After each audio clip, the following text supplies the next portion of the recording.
مجھے بڑی مسرت ہے کہ ملت ٹائمز جس کے چیف ایڈیٹر جو ہے شمس تبریز قاسمی صاحب ہیں، اس کی ہیڈ آفس دہلی میں ہے، اس کے نمائندہ ماشاءاللہ سیتا مڑھی میں بھی ماشاءاللہ کام کر رہے ہیں، اور اس علاقے کی بھی اچھی خبروں کو اور جو کمی کوتاہیاں اس پہ یہ لوگ نگاہ رکھتے ہیں اور اسے لوگوں کے سامنے لاتے ہیں۔ ماشاءاللہ بڑا نفع ہو رہا ہے۔ مجھے مسرت ہے کہ آج المعہد الاسلامی جو رائے پور میں ادارہ قائم ہو رہا ہے، اس کے قیام کے موقع پر بھی یہ حضرات تشریف لائیں اور اپنے اس چینل کے ذریعے سے آپ حضرات تک مجھے اپنی بات پہنچانے کی دعوت دے رہے ہیں۔ میں ان کا شکر گزار ہوں۔ حضرات گرامی اور بالخصوص ہمارے دینی بھائیوں اور ماں اور بہنوں، ان دنوں جو پورے ہندوستان میں مسلم معاشرے کے لیے ایک بڑا المیہ بن گیا ہے اور ایک بڑے شرم کی بات بن گئی ہے کہ ہماری وہ بچیاں جو پڑھی لکھی ہیں اسکول اور کالجز سے، اور وہ بچیاں جو ان پڑھ ہیں، یہ بچیاں الحاد کا شکار ہو رہی ہیں اور یہ اپنے ایمان کا سودا کر کے غیروں کے ساتھ بھاگ رہی ہیں، جس سے پورے ہندوستان کے مسلمان بڑی تکلیف محسوس کر رہے ہیں۔ اس سلسلے میں ہمارے اکابر بہت ساری کوششیں کر رہے ہیں، لیکن ایک سب سے بڑی کوشش یہ ہے کہ جگہ جگہ، گاؤں گاؤں، قریہ قریہ، شہر شہر، جہاں لڑکیوں کے مکاتب قائم کیے جائیں، وہیں لڑکیوں کے خالص ایسے ادارے قائم ہوں جہاں لڑکیاں ہماری عالمہ فاضلہ بن سکیں، جہاں سے پڑھ کر اچھی ماں، اچھی بہن، اچھی بیٹی، اچھی ساس بن سکے،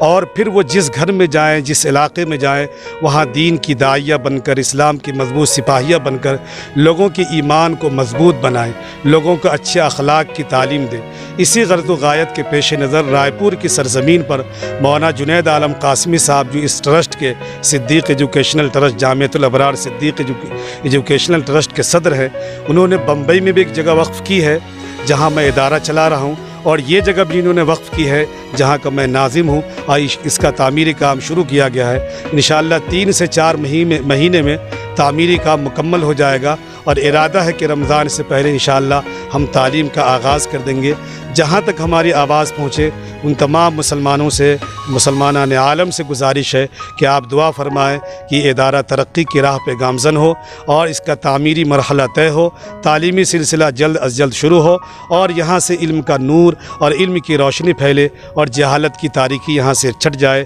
اور یہاں سے جو بھی ہمارے ارادے ہیں اور لوگوں نے جو نیتیں کی ہیں اس میں ہمیں شاہ کلید حاصل ہو۔ اللہ تعالی ہم سب کو اور آپ سب کو دعا کرنے کی، تعاون کرنے کی توفیق مرحمت فرمائے۔ سوال کیا ہے آپ نے کہ اس وقت جو ٹیلنٹ علماء مدرسوں سے نکل رہے ہیں وہ تنخواہ مناسب نہ ہونے کی وجہ سے وہ کاروبار سے جڑ رہے ہیں اور ان کی صلاحیتوں سے امت کو فائدہ نہیں ہو رہا ہے۔ بہت اچھا سوال کیا آپ نے۔ اس سلسلے میں یقیناً آپ ہم سے بھی شکایت کریں، میں ناظم ہوں اور سارے ہندوستان کے نوجوان سے شکایت رہے، اور شکایت آپ کی بجا ہے۔ عوام بالکل نہیں یہ کہتی ہے کہ آپ 20,000 تنخواہ مت دیجیے، بلکہ نوجوان کو چاہیے، محترم حضرات کو چاہیے کہ وہ معقول اچھی سے اچھی تنخواہ علماء کو دیں تاکہ ان اچھے معتبر علماء کی صلاحیتوں سے فائدہ اٹھایا جا سکے۔ جہاں تک میری بات ہے، میں اپنے مدرسے میں الحمدللہ کوشش سے کرتا ہوں کہ اساتذہ کے قیام و طعام کے ساتھ ساتھ ان کی کم از کم 15,000 روپیے 13,000 روپیے تنخواہ ہو۔ انشاءاللہ میں ارادہ کرتا ہوں کہ اور بھی اچھی اور معقول تنخواہ دیں گے، اور گزارش کرتا ہوں سارے ہندوستان کے نوجوان سے، محترم سے کہ آپ اپنے اساتذہ کو معقول تنخواہ دیجیے تاکہ ان کی صلاحیتوں سے امت کو نفع ہو، ورنہ وہ ایسے باصلاحیت علماء وہ یہاں نہ جان معلوم کہاں کہاں چلے جاتے ہیں، ان کی صلاحیتیں یوں ہی برباد ہو جاتی ہیں۔ ان کے تعلق سے عام طور پر لوگوں میں یہ باتیں تھیں کہ وہ مسجد کے مصلی پر کھڑے ہو کر امامت کر سکتے ہیں یا کسی مدرسے میں پڑھا سکتے ہیں، لیکن میری اب یہ گزارش ہے کہ الحمدللہ ان علماء کو مسجد کے ممبر و محراب اور اس کی چہار دیواری سے نکل کر اور مسلم معاشرے میں آ کر گھر گھر جا کر ایسا کام کریں جو کام انتہائی ضروری ہے۔ مسجد میں یا مدرسے میں محدود افراد ہوتے ہیں جو پہنچتے ہیں، لیکن اگر ہم علاقے میں، گاؤں میں گھر گھر جا کر اگر ان کی فکر کریں گے تو انشاءاللہ اس سے اچھی جو ہے بیداری پیدا ہوگی۔ جیسے اس سلسلے میں اسکول ہے، یہ علماء کو چاہیے کہ ایسے اسکول قائم کریں جہاں تعلیم عصری ہو لیکن جہاں کا ماحول دینی ہو۔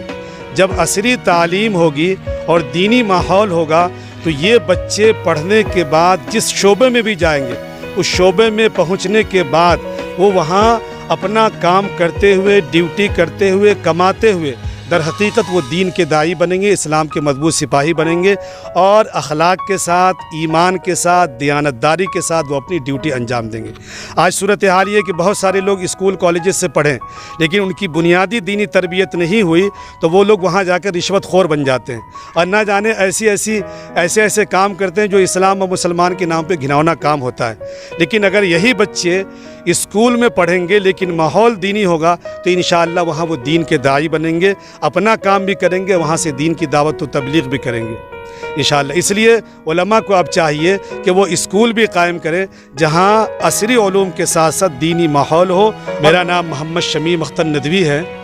میرے والد صاحب مولانا محمد نبی اختر صاحب مظاہری پوپری میں مدرسہ عزیزیہ ہے، وہیں مدرس رہے تقریباً 35 سال، زندگی کے آخر سال میں 2 سال پرنسپل بھی رہے۔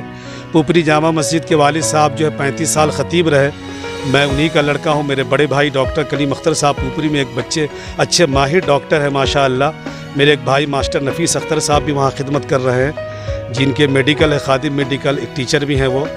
اور میں بمبئی میں رہتا ہوں، ادارہ چلاتا ہوں۔ اب میں بمبئی سے سفر کر کے پھر بہار کی طرف لوٹا ہوں۔ بمبئی کا بھی ادارہ چلے گا انشاءاللہ، اور یہاں بھی یہ ادارہ میری نظامت میں انشاءاللہ سفر طے کرے گا۔